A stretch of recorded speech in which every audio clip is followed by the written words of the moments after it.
अरावली की पर्वतमालाओं के बीच बसा एक भव्य और समृद्ध राज्य था, अमरेश्वर।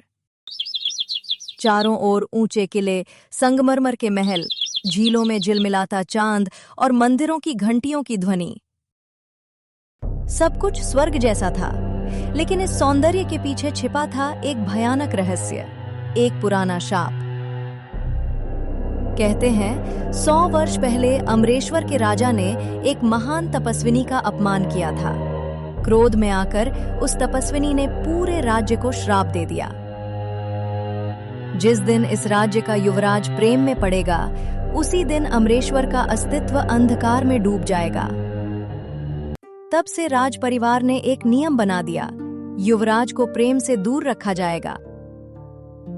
वर्तमान समय में अमरेश्वर के राजा थे वीरेंद्र देव और उनके इकलौते पुत्र राजकुमार आर्यमित्र।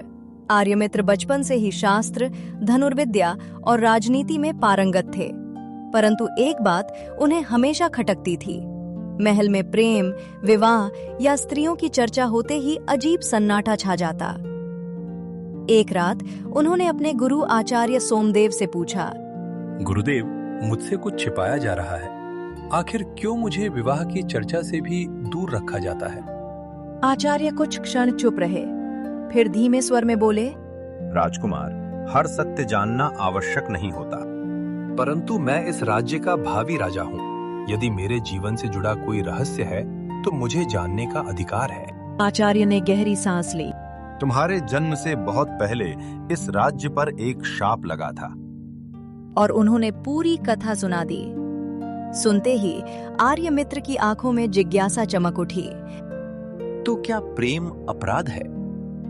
नहीं राजकुमार, परंतु इस राज्य के लिए प्रेम विनाश का कारण बन सकता है।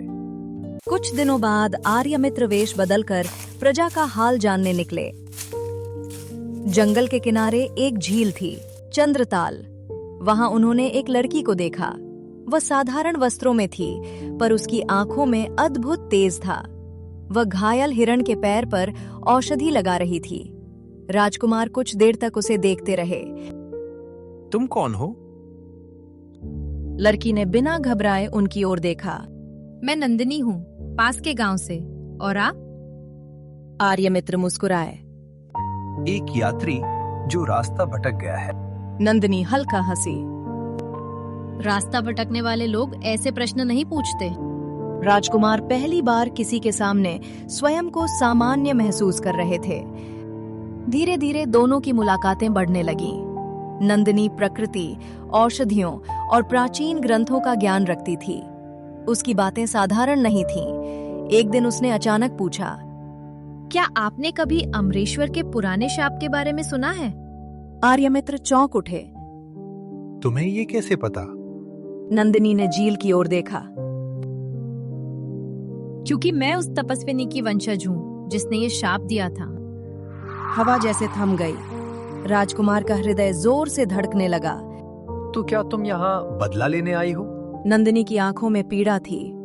नहीं, मैं शाप को समाप्त करने आई हूँ। नंदिनी ने बताया कि शाप अधूरा था।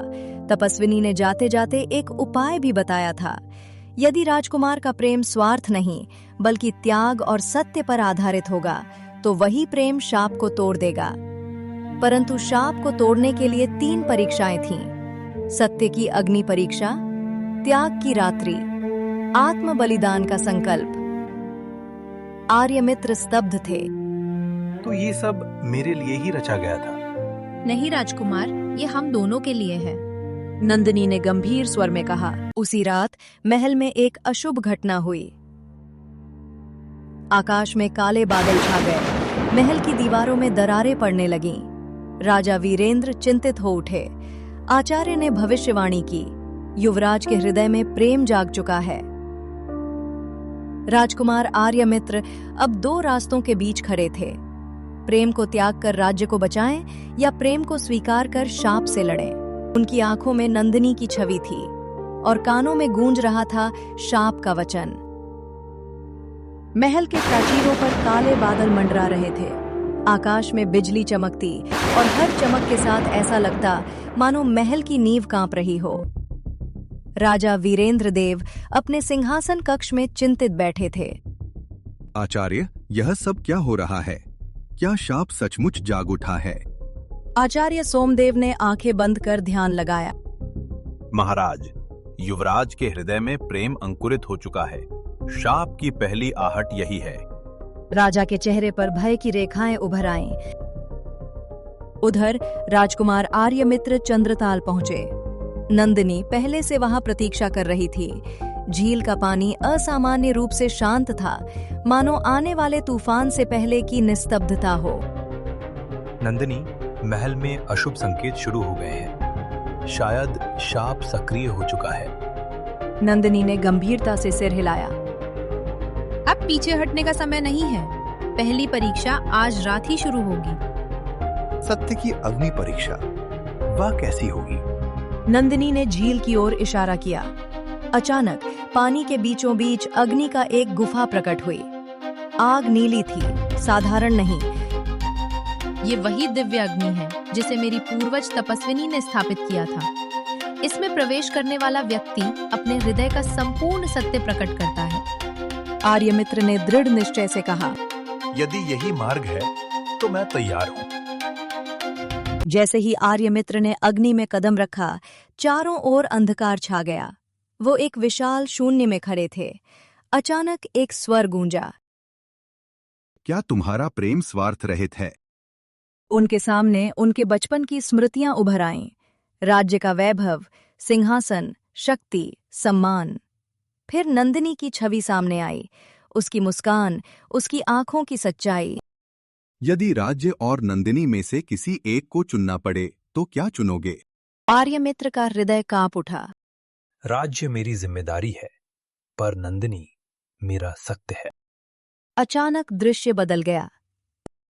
उन्होंने देखा, यदि वो नंदिनी को चुनते हैं तो महल टूट रहा है।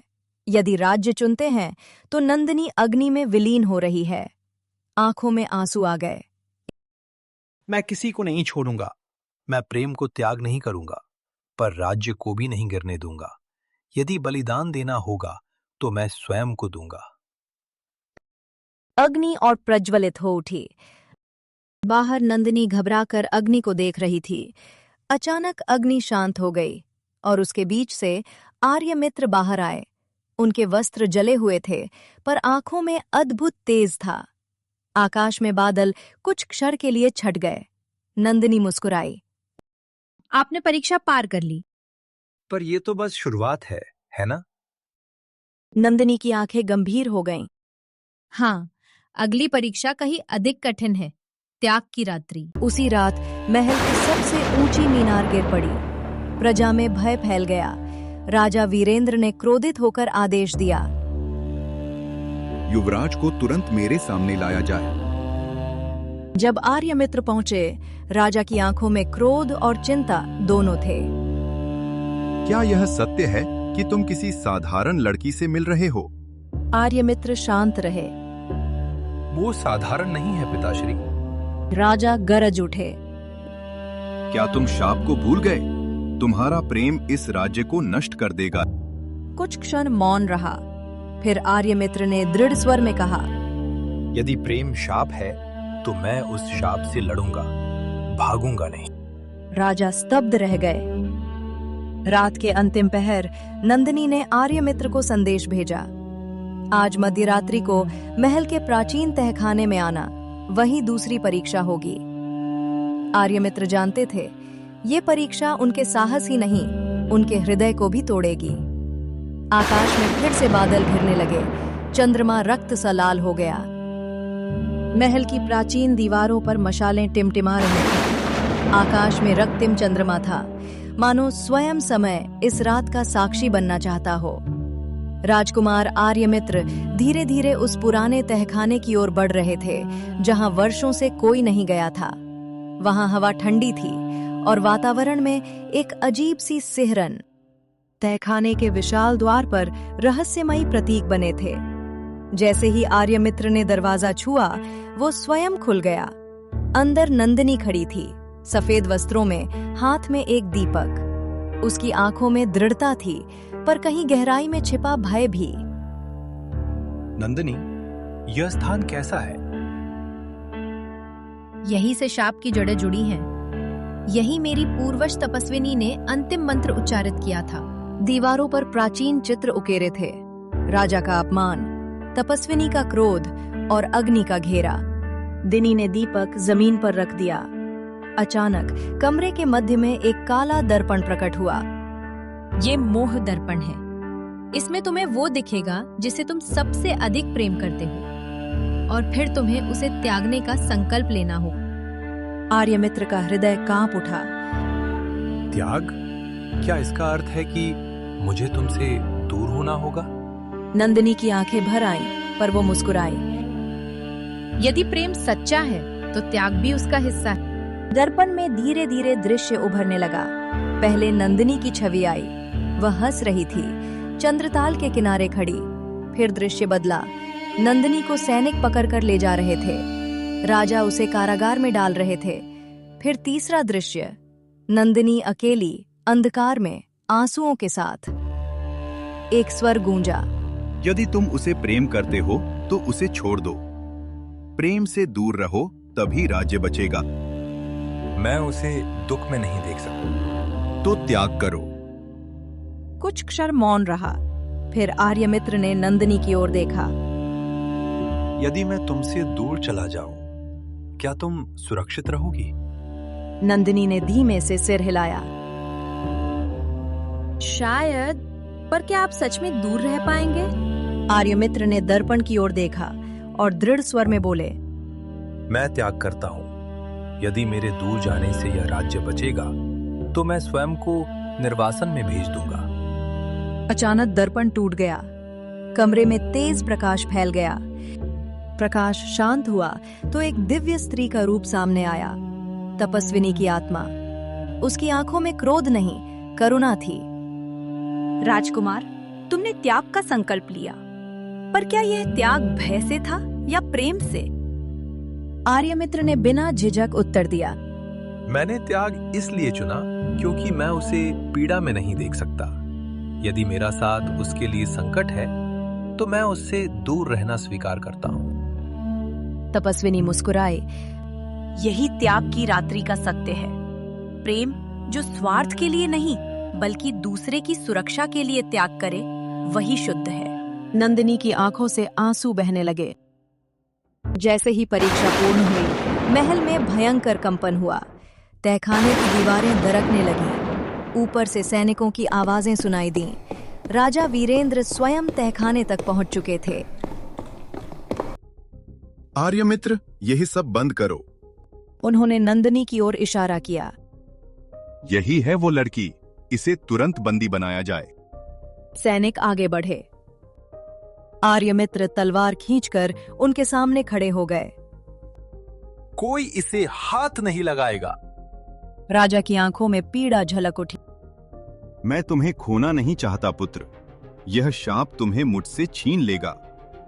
अचानक तपस्विनी की आत्मा फिर प्रकट हुई।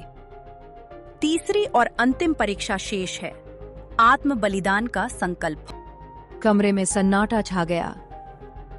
इसका अर्थ है किसी एक को अपना जीवन दांव पर लगाना होगा। राजा, राजकुमार और नंदिनी तीनों एक दूसरे को देख रहे थे। बाहर आकाश में बिजली गिरी। महल की एक और दीवार ढह गई। तहखाने की दीवारें लगातार कांप रही थीं। ऊपर महल के स्तंभ गिर रहे थे। प्रजा चीख रही थी और उस अराजकता के बीच खड़ी थी तपस्विनी की दिव्य आत्मा। उसकी आवाज गूंजी, अंतिम परीक्षा आरंभ होती है। कमरे के मध्य भूमि फट गई। अंदर से तेज प्रकाश निकला और उस प्रकाश में एक अग्नि कुंड प्रकट हुआ। शाप तभी समाप्त होगा जब प्रेम में से कोई एक स्वयं को इस अग्नि को समर्पित करेगा।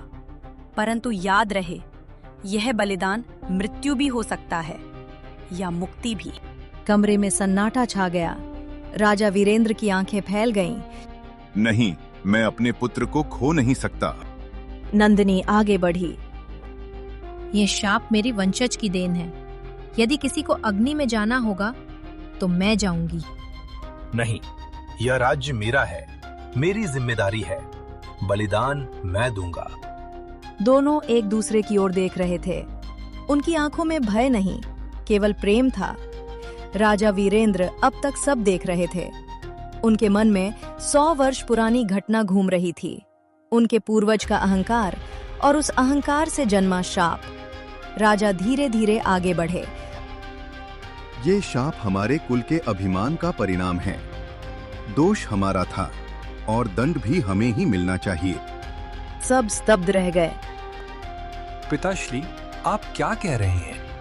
राजा ने अपना मुकुट उतार दिया। मैंने जीवन भर सिंहासन को बचाया, पर आज समझ आया कि सिंहासन से बड़ा है सत्य। यदि बलिदान देना है तो मैं दूंगा। तपस्विनी की आत्मा मुस्कुराई। सच्चा बलिदान वही है जहां अहंकार समाप्त हो जाए। राजा अग्निकुंड की ओर बढ़े, पर तभी नंदिनी ने उनका हाथ थाम लिया। महाराज, शाप आपके कुल के अभिमान से जन्मा था, पर उसे तोड़ने के लिए किसी की मृत्यु नहीं, बल्कि प्रेम की पूर्णता चाहिए। आर्यमित्र आगे आए। यदि बलिदान देना है तो हम तीनों देंगे, अपने अपने अहंकार का। राजा ने अपना मुकुट अग्नि में डाल दिया। आर्यमित्र ने अपनी तलवार रख दी। नंदिनी ने अपनी तपस्विनी वंश की माला उतारकर अग्नि को समर्पित कर दी। अग्नि प्रज्वलित हो उठी। तीनों ने हाथ पकड़ लिए। हम अपने स्वार्थ, अभिमान और भय का त्याग करते हैं। यदि प्रेम सत्य है तो शाप आज समाप्त हो। अचानक अग्नि का रंग बदल गया, लाल से स्वर्णिम। महल का कंपन रुक गया, आकाश साफ होने लगा। तपस्विनी की आत्मा उज्जवल प्रकाश में परिवर्तित हो गई। शाप समाप्त हुआ, क्योंकि तुमने मृत्यु नहीं, अहंकार का बलिदान चुना। और वो प्रकाश आकाश में विलीन हो गया। अगली सुबह अमरेश्वर पर सुनहरी धूप पड़ी। टूटी दीवारें स्वयं जुड़ चुकी थीं। प्रजा आश्चर्यचकित थी। राजा वीरेंद्र ने सभा में घोषणा की, आज से इस राज्य में प्रेम पर कोई प्रतिबंध नहीं होगा, क्योंकि प्रेम शाप नहीं, मुक्ति है। सभा में जयकार गूंज उठी। आर्यमित्र और नंदिनी एक दूसरे के सामने खड़े थे। तो अब कोई शाप नहीं, अब केवल हमारा भविष्य है। कुछ समय बाद पूरे राज्य में उत्सव हुआ। राजकुमार आर्यमित्र और नंदिनी का विवाह हुआ। अमरेश्वर अब केवल वैभव के लिए नहीं, बल्कि प्रेम और विनम्रता के लिए जाना जाने लगा।